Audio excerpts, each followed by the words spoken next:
Azərbaycan igidlərini, cəsurlarını, qazilərimizi, vətən müharibəsi iştirakçılarımızı alqışlayaq.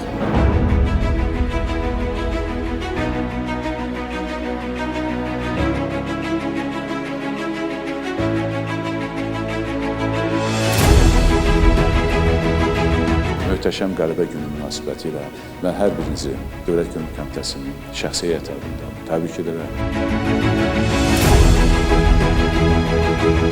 Zəfər dolu təəssüratlarını bölüşmək üçün dəyərli qazilərimizi səhnəyə dəvət edirik.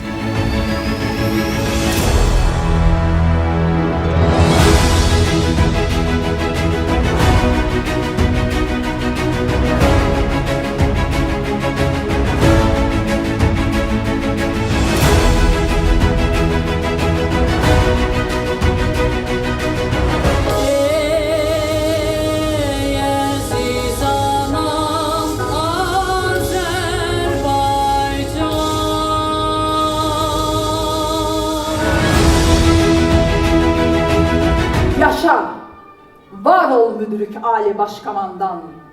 Qüvvət aldıq ağır dəmir yumruğundan. Əbədilik əsarətləri bu xolundan. Azərbaycan qurtuluşun mübarəkdir.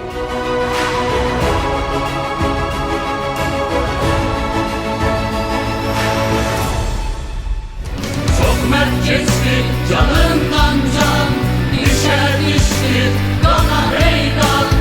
Emir yumruğu düşman kılan sürelendir Azerbaycan. Yaşasın Azerbaycan. Yaşasın Azerbaycan.